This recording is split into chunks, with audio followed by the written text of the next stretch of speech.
Dari sejumlah jenderal polisi yang dimutasi oleh Kapolri Sigit Listio Prabowo, salah 3 diantaranya adalah alumni Akpol Angkatan 1991. Itu berarti mereka adalah teman seangkatan Kapolri Listio Sigit. 2 diantaranya ditempatkan sebagai kepala polisi, sementara sisanya ditugaskan di Mabes Polri. Ketiganya yakni Brigjen Krisnamurti hingga Irjen Rusdi Hartono, hingga Andi Rian Raicudu Jayadi. Apakah ada unsur nepotisme dan koneksi dalam mutasi ini, ataukah ketiganya memang pantas? Simak saja profil dan sepak terjang ketiganya selama berkarir sebagai aparat polisi.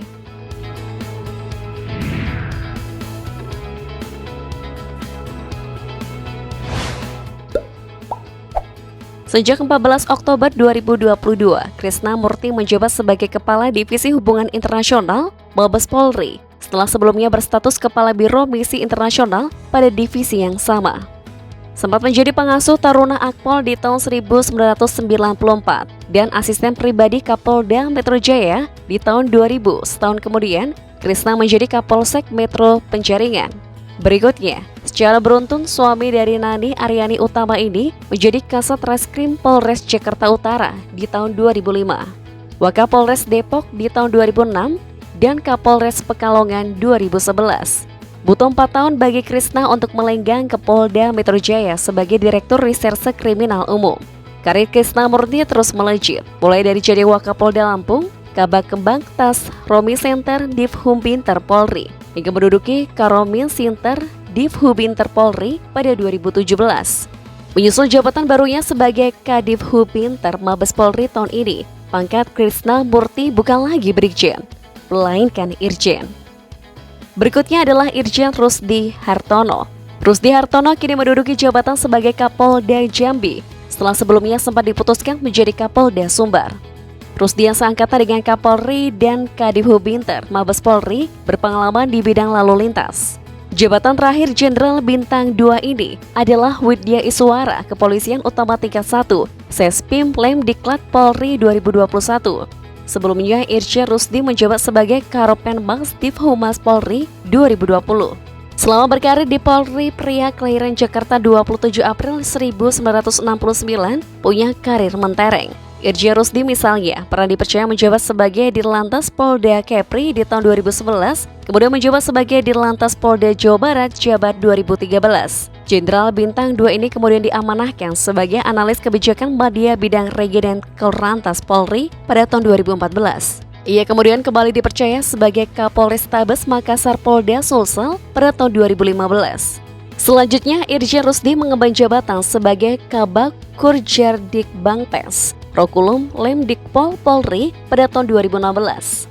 Tak sampai di situ, Irjen Rusdi kembali dipercaya mengisi jabatan sebagai Kabaganev Robinob Sop Polri, Karobitnob Sop Polri 2020, dan Karopenmas Divhumas Polri 2020.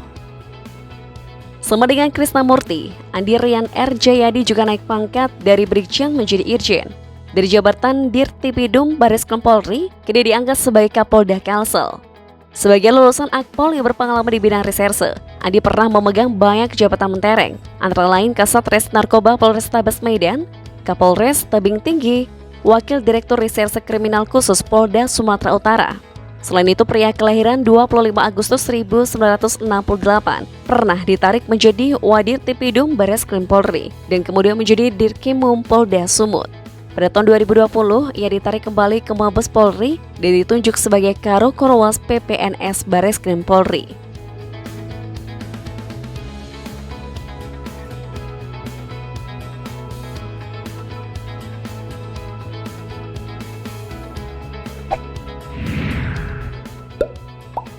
Krisnamurti terkenal dengan jargon throwback crime dan gayanya yang unik. Dalam melaksanakan tugas, ia membuang jauh-jauh image polisi yang seram dari caranya bertindak. Ia juga menjadi seleb di media sosial dengan rutin memberikan berbagai reaksi tentang setiap polemik yang tengah terjadi di tanah air. Perwira tinggi ini pertama kali menjadi sorotan kalau memperlihatkan aksi melawan pelaku pada insiden Sarinah pada Januari 2016 lalu.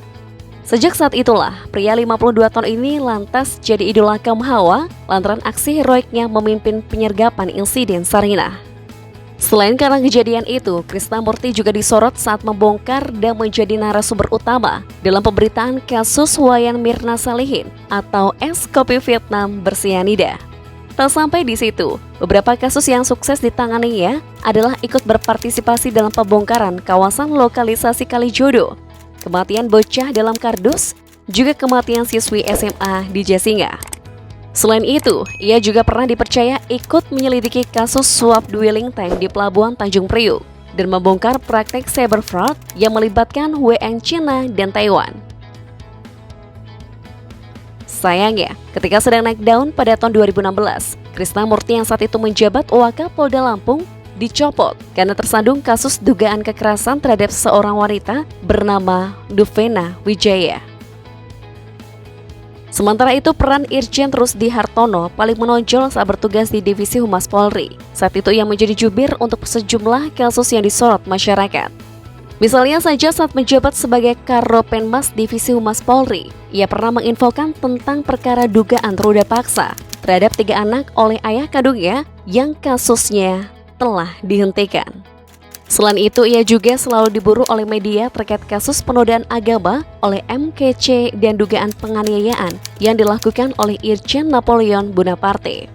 Sebelumnya, ia juga pernah menyampaikan sikap Polri seputar dugaan korupsi dana otonomi khusus Papua yang tak hanya ditangani oleh lembaganya saja, namun juga menjalin koordinasi dengan sejumlah aparat penegak hukum untuk membongkar dugaan korupsi tersebut. Nama Irjen Adi Rian hampir selalu muncul dalam penanganan kasus kriminal termasuk dalam kasus mantan Kadipropam Polri, Irjen Ferdy Sambo. Selain itu, beberapa kasus yang sukses ditangani jenderal yang kerap menggunakan barang branded itu seperti berhasil meringkus konglomerat Mujianto, pengusaha properti Kota Medan yang tersandung kasus dugaan penipuan yang menyebabkan kerugian mencapai 3,5 miliar rupiah. Brigjen Andi Rian juga dikenal karena berhasil membongkar kasus kematian Hakim Jamaluddin yang didalangi oleh istri Hakim sendiri, Zuraida Hanum. Selanjutnya, Andi Rian juga populer di media berkat sepak terjangnya memimpin proses hukum kasus bentrok FPI dengan polisi.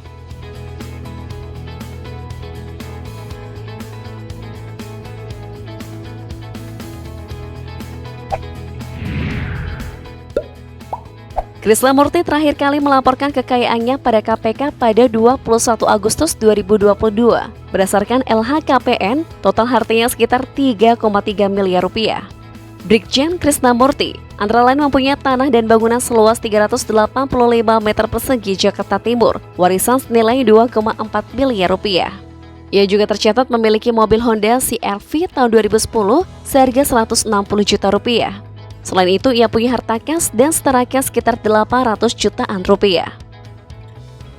Sayangnya, dalam penelusuran di laman LHKPN KPK, tidak terdapat laporan atas nama Rusdi Hartono dan Andi Rian.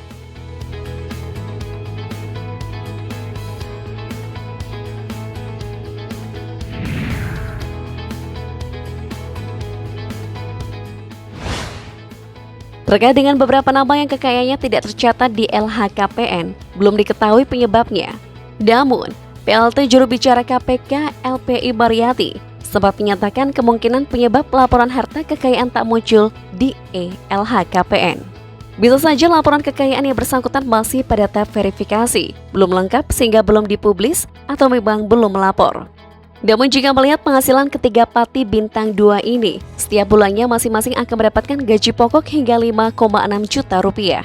Ketiga Inspektur Jenderal Polisi ini setiap bulannya juga akan mendapatkan tunjangan kinerja di kisaran 20 jutaan hingga 30 jutaan rupiah yang disesuaikan dengan jabatannya.